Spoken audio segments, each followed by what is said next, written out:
Hello students, I am Sajan Bharadwaj. Today I am taking the new topic of our lesson number 11 and the name of the topic is dispersion of white light by a glass prism. In our previous video we have already studied what is prism, how many faces it has and what happens to a ray of light when it passes through it. And I told you about the activity 11.1 from your NCERT book. Today I am taking the new topic and the first term, as you can see on the board, that is dispersion. So here the question arises, what is dispersion? If you can recall, I can show you again. It is our prism. It has a triangular base at this moment, this one triangular top, both these faces are parallel to each other, this one and this one, but adjacent faces are not parallel. They have a refracting edge जहां पर दोनों मिलते हैं. और जब भी हम कोई एक्टिविटी करते हैं we always put it like this. Clear है बेटा? तो जब आप इसको इस तरह से रखते हैं तो उस मोमेंट पर होता क्या है? When the light comes from one side, if this figure represents the base of the prism, now this is the rectangular side, this one is the again rectangular. हालांकि यहाँ आपको सीधी लाइनें दिख रही हैं, लेकिन ये सीधी लाइनें किसको रिप्रेजेंट कर रही हैं? दोबारा देखिए, ये बेस है. अब बेस को अगर यहां रखा जाए तो ये वाली जो साइड है ये रेक्टेंगुलर फेस है, ये रेक्टेंगुलर फेस ये साइड रिप्रेजेंट कर रही है. दूसरे वाले रेक्टेंगुलर फेस को अगर आप इसे ऐसे रखते हैं तो this rectangular face is represented by this और base is represented by this. Clear है ना बात ये? तो ये सब कुछ हमने फर्स्ट एक्टिविटी में पढ़ा था 11.1 और वहां पर हमारे पास टॉपिक का नाम था refraction of light through prism. Refraction का मतलब बेंडिंग. कैसे हुआ था बेंडिंग? रे ऑफ लाइट इस तरह से गया and if prism was not there the path was like this. But prism is a glass material.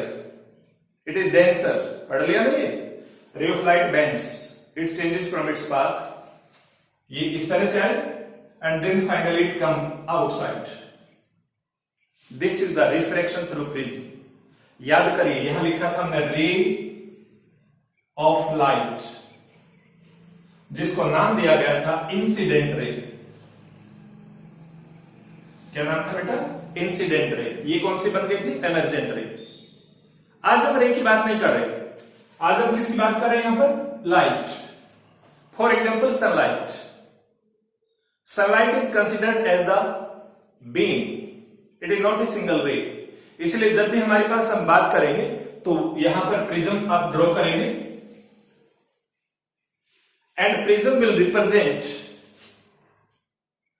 again the same figure, this one, but this time we shall show like this. और यहां पर ये एक रे दिख रही है, हम बहुत ज्यादा नहीं शो करते लेकिन इसका नाम एक्चुअल रखेंगे. It is beam. Beam means a group of rays और ये बीम किसका है? Beam of white light. Sunlight is considered to be white. आपके बल्ब और सीएफएल कुछ हद तक उसी को रिप्रेजेंट करते हैं. नाउ अगर ये प्रिज्म नहीं होता तो क्या होना था? It would have again gone straight, but prism is there. अब यहां पर सिंगल रे नहीं है, here are many rays. So these rays are representing a beam. That means white light, that is a group of rays. अब बेटा अगर हमारे पास मान लीजिए इस तरह से 1 2 3 4 5 6 7 प्लेयर है. If those players are standing on a straight line and they are asked to run at the maximum speed, do you think 7 player एक स्पीड से दौड़ेंगे? नो. उनकी स्पीड अलग अलग होती है. थोड़ा सा आगे निकलते ही एक प्लेयर यहां निकल गया, एक यहां निकल गया, एक यहां रह गया, एक और आगे निकल गया, एक और आगे निकल गया. That means they can be seen separate. और यही चीज व्हाइट लाइट में ऑब्जर्व की और व्हाइट लाइट में इस चीज को सबसे पहले किसने ऑब्जर्व किया?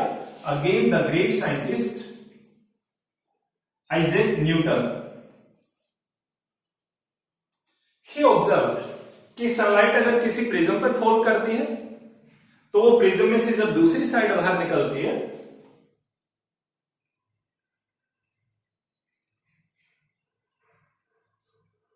It comes like this. अगर हम प्रिज्म को बाहर रखते हैं, इसके आगे अगर एक व्हाइट स्क्रीन रख दी जाए,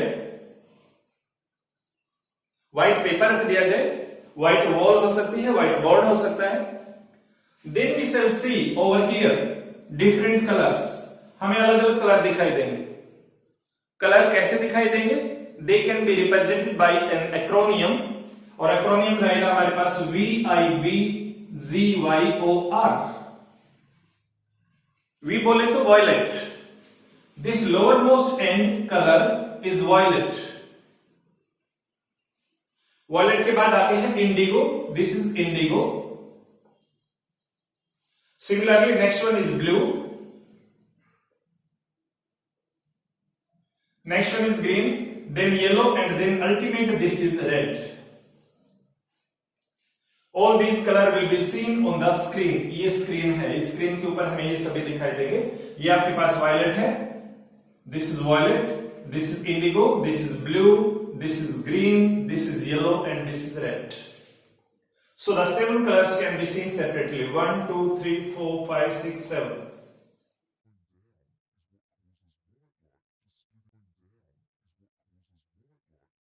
Isaac Newton, first of all, right. अब इस तरह से व्हाइट लाइट हमारे पास 7 कलर में स्प्लिट हो गई है। अब आ जाइए डेफिनेशन पर। So the process of splitting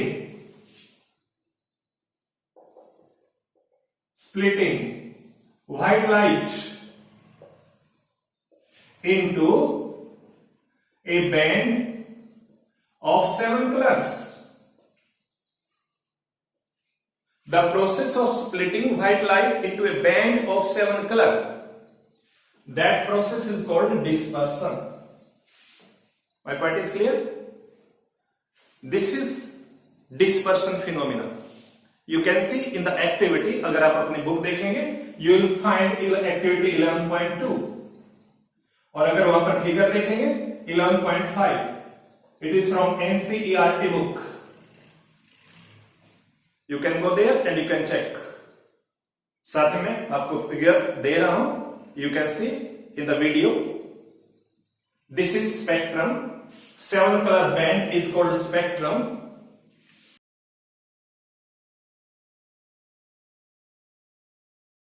You can see all the colors in the spectrum from downward. VIBGYOR. Violet, indigo, blue, green, yellow, orange and red. अब इसका मीनिंग क्या हुआ? It means when white light enters into the prism, जैसे मैंने यहां बताया था 7 player को अगर हम अलाउ करते हैं तो 7 प्लेयर की स्पीड एक जैसी नहीं है। Same happens when the light moves. याद करिए नेचर ऑफ लाइट बताया था आपको, it moves like a wave, and wave से वर्ड आता है वेवलेंथ। वेवलेंथ नहीं समझ में आए तो आप स्टेप समझ सकते हैं।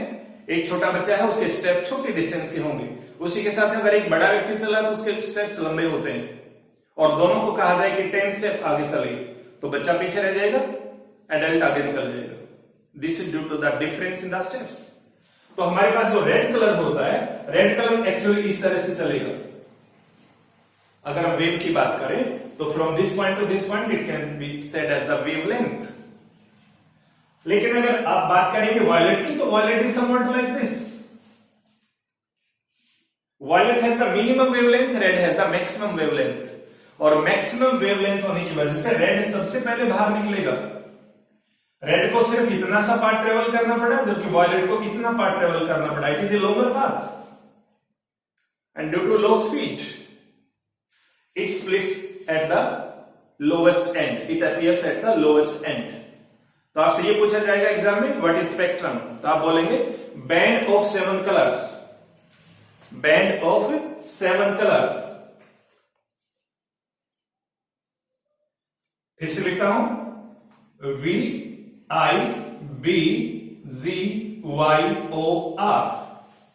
the band of 7 color, that is called spectrum.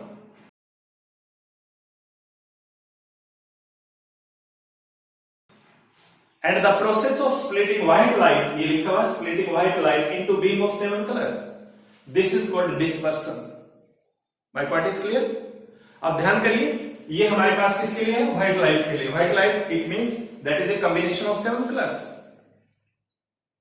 और सबसे पहले इजैक न्यूटन ने इस चीज को ऑब्जर्व किया. ठीक है, याद रहेगी बात आपको. अब अगर मान लीजिए कोई बच्चा कहता है सर मैं व्हाइट लाइट नहीं, यहाँ केवल रेड लाइट डालता हूं, तो बेटा अगर केवल रेड लाइट डाली आपने, अगर मोनोक्रोमेटिक लाइट है, red colour means monochromatic, in that case there will be no spectrum. अगर आप ब्लू कलर डालते हैं, नो स्पेक्ट्रम, क्योंकि एक जो कलर है वो दूसरों में नहीं टूट सकता. That is already pure colour and single colour can not be splitted but sunlight can be splitted. तो इस तरह 7 कलर बनने का जो फिनोमिना है, इसका नाम डिस्पर्शन रहेगा. क्लियर होगी बात. अब दूसरी एक्टिविटी न्यूटन ने देखी, उसी पेज पर अगर आप देखेंगे एक और फिगर है, और उस फिगर में ये बताया गया है कि अगर आपके पास एक प्रिज्म इस तरह से रखा हुआ है, मैं दूसरी फिगर लेता हूं. This is one prism, this one is another prism. अब देखिए दोनों प्रिज्म अगर इस तरह रखे जाएं तो now they have the similar shape. लेकिन अगर एक प्रिज्म को आप इस तरह रखते हैं सीधा और दूसरे को उलट देते हैं लाइक दिस, देखिए लाइक दिस, ये स्ट्रेट है हमारे पास, ये इन्वर्टेड है लाइक दिस, तो पहले वाला जो काम करेगा इन्वर्टेड उससे अपोजिट काम करेगा. यस और नो. जैसे हम मल्टीप्लाई करें और फिर डिवाइड कर दें, तो multiply and divide they are just opposite. You can say operations in maths, plus और माइनस अपोजिट होते हैं. तो अगर एक प्रिज्म ये वाला काम कर रहा है और दूसरा प्रिज्म उसके आगे उल्टा लगा दिया जाए, तो व्हाट विल हैपन? क्या होगा? देखिए ये प्रिज्म है हमारे पास लाइक दिस, दूसरा प्रिज्म हम यहां रखते हैं, it is like this. This was the question this year in annual exam. ठीक है, अब इसको थोड़ा सा और क्लोज अगर हम कर दें like this, now what will happen? This is white light, it will split into 7 colour. हम यहां 7 कलर नहीं दिखाते, केवल 2 कलर दिखा देते हैं. It is coming out like this, it is violet, V for violet, R for red. This is dispersion, splitting of light. Now ये prism opposite है, so it will do the opposite job like this, and here you will get a single color. This is recombination. Recombination of spectrum. Spectrum दोबारा से recombine हो गई. Again it is giving a white light.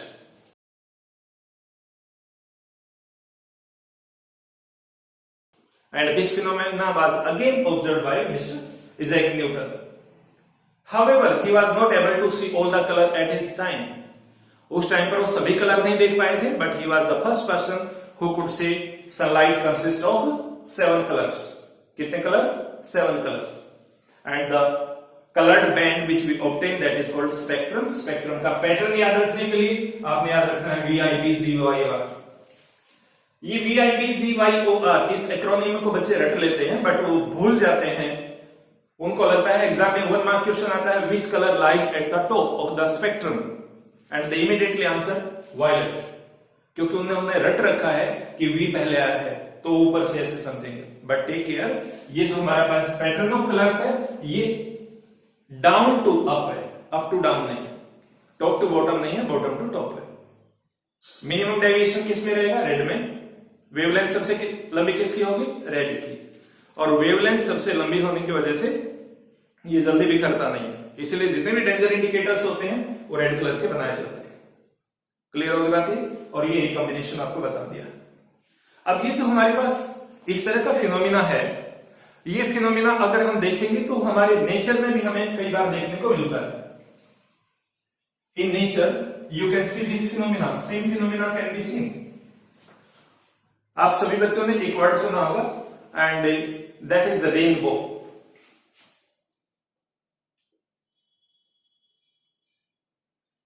Rainbow, you might have seen. A beautiful pattern of colours in the sky. Sky के अंदर एक बहुत ही beautiful colours का हमें पैटर्न दिखाई पड़ता है।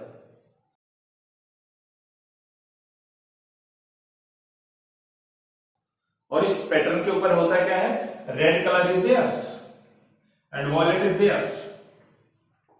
This is a band of 7 color which is formed in the nature, usually in the rainy season. Rainy season में होता क्या है कि lot of water vapors are there in the atmosphere and each water droplet behaves like a small prism. That means uncountable number of prisms are there in the nature and those uncountable prisms disperse the light and light ultimately gives the picture of like this. We usually see the half rainbow. हमें आधा ही दिखाई देता है, complete circle हमें नहीं दिखाई पड़ता। It is due to the position of us on the earth. लेकिन अगर आप स्पेस में चले जाएं तो you can see the complete rainbow.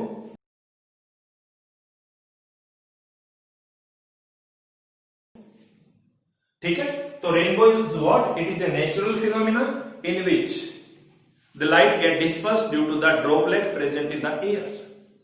अब मैं एक छोटी से ड्रॉपलेट को ये समझा दूं कि ये ड्रॉपलेट है, मान लो बेटा, और सपोज करिए इसमें से हमारे पास एक रे ऑफ लाइट आ रही है इस तरह से। ठीक है, याद रखना आप बच्चों ने कि इस रेनबो केवल आप तभी देख पाएंगे जब बारिश का सीजन होता है, यानी एटमॉस्फेयर में ढेर सारा वाटर होता है, और जब आप खड़े होते हैं तो सन आपकी बैक साइड में होना चाहिए। इसका मतलब ये होगा अगर आप मॉर्निंग में रेनबो देख रहे हैं, मॉर्निंग में सन आपकी बैक में होगा तो आपको वेस्ट में दिखाई देगा रेनबो। और अगर इवनिंग में देखते हैं आप, इवनिंग में आपका सन बैक में होगा तो आपको ईस्ट डायरेक्शन में रेनबो दिखाई पड़ेगा। Take care. Now if it is a single droplet, ये मैंने मैग्नीफाई कर दिया। अब बेटा देखो ये बाहर एयर है और ये वाटर है, मीडियम चेंज होगा, मीडियम चेंज होगा तो रे ऑफ लाइट अपना पाथ चेंज करेगी। पाथ चेंज करने का मतलब हुआ कि देयर इज ए रिफ्रैक्शन। कौन सा वर्ड बोला मैंने? रिफ्रैक्शन। लेकिन ये जो हमारी ड्रॉप है ये सॉलिड भी है, इसके एजेस पैरेलल भी नहीं है एक दूसरे के। इसका मतलब रिफ्रैक्शन के साथ साथ ये क्या करेगी? डिस्पर्शन, यानी जो एक सिंगल रे आ रही है, सन की जो रे आ रही है, that will split like this.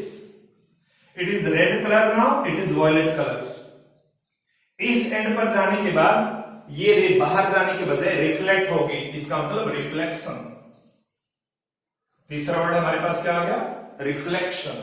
और जैसे रिफ्लेक्ट होगी इट विल कम आउट, ये बाहर आएगी। ये रेड कलर है, ये आपके पास वॉयलेट कलर है। यहां से अगर आप देखते हैं, मान लीजिए आप ऑब्जर्व कर रहे हैं रेनबो को, ठीक है, तो आपको रेनबो की एक ड्रॉप का जो पैटर्न है वही अनकाउंटेबल नंबर ऑफ ड्रॉप का पैटर्न दिखाई देगा।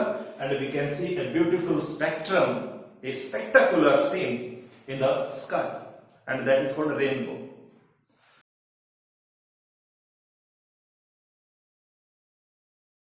Rainbow are sometimes formed double also. कई बार डबल रेनबो भी होते हैं। ठीक है, तो ये आप बच्चों ने ध्यान करना है। अगर रेनबो हमारे पास डबल हो जाते हैं तो डबल होने पर जो सेकंड वाला रेनबो होगा, जो मेन है वो प्राइमरी रेनबो होता है, उसके बाहर जो होगा वो हमारे पास सेकेंडरी रेनबो होता है। और मजे की बात ये होती है सेकेंडरी रेनबो में जो पैटर्न ऑफ कलर है वो रेड वायलेट होने के बजाय वायलेट रेड हो जाता है, यानी उसमें रेड अंदर दिखेगा। अगर ये सेकेंडरी है तो इसका रेड यहां पर दिखाई देगा और वायलेट आपको ऊपर दिखाई देगा। It is due to the reflection phenomena. ठीक है, ये चीज आपने ध्यान करनी है। अब रेनबो के बारे में हमें ये चीज ध्यान करनी है कि रेनबो तभी दिखाई पड़ेगा when lot of humidity, lot of moisture is there. And some time कभी कभी ऐसा भी होता है कि मून की वजह से भी रेनबो दिखाई देते हैं। हालांकि मून की लाइट बहुत ज्यादा नहीं होती है, वो रिफ्लेक्ट करता है सन की लाइट को, but some time in the rainy season at the night time we can see a circle around the moon, complete circle, बड़ा सा सर्कल दिखाई देता है। That is moon rainbow, that is a rare incidence.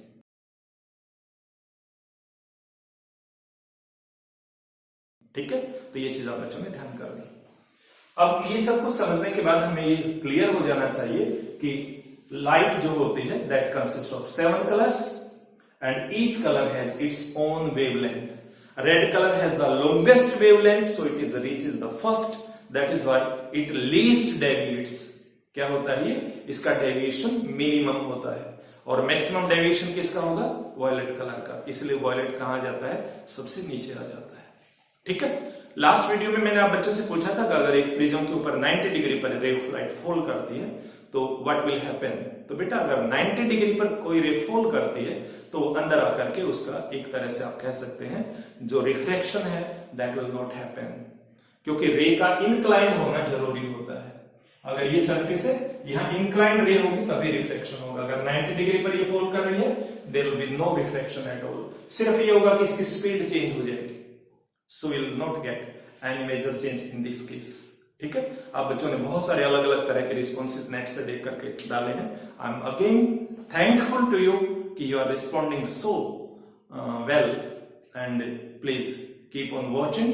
कोई भी अगर आपका suggestion है, कोई आपका क्वेश्चन है तो प्लीज वो जरूर शेयर करें। आज के लिए आपसे एक सिंपल सा क्वेश्चन है कि ये जो रेनबो होता है या डिस्पर्शन होता है, प्रिज्म के थ्रू देखा आप लोगों ने, प्रिज्म मैंने बता दिया आपको। देखिए प्रिज्म में एक और इंटरेस्टिंग चीज मैं आपको बताता हूं। अगर ये हमारे पास एक प्रिज्म है और ये दूसरा प्रिज्म है, इन दोनों प्रिज्म को अगर आप इस तरह से अटैच कर देते हैं base to base, what is the shape, कौन सी शेप आपको दिखाई पड़ रही है बताइए। It shows just like a convex lens. ठीक है, और अगर दोनों प्रिज्म को इस तरह से रख देते हैं it give the shape of a, देखिए ध्यान से जरा, ठीक है, लाइक दिस। अगर हम इस तरह से देखेंगे तो अब की बार ये शेप किसकी बन जाती है, कॉनकेव लेंस। लेंस इसलिए क्योंकि ट्रांसपेरेंटिंग मीडियम है। ठीक है, तो इसका मतलब यह हुआ कि प्रिज्म की हेल्प से आप दो लेंस भी क्रिएट कर सकते हैं, या लेंस को भी आप कॉम्बिनेशन ऑफ प्रिज्म मान सकते हैं। आज के लिए मेरा आपसे सिंपल सा क्वेश्चन है कि आप डेली लाइफ से कुछ ऐसे ऑब्जेक्ट या ऐसे फिनोमिना या ऐसे मटेरियल का नाम बताइए जो प्रिज्म की तरह से बैंड ऑफ 7 कलर शो करते हैं। या आपने डेली लाइफ में कहीं भी प्रिज्म को छोड़ करके, रेनबो को छोड़ करके और कहीं भी अगर स्पेक्ट्रम बनते हुए देखा है, you have to give me the name of that item और दैट मटेरियल। ठीक है, enjoy your study, stay safe, stay healthy and big thanks for your response.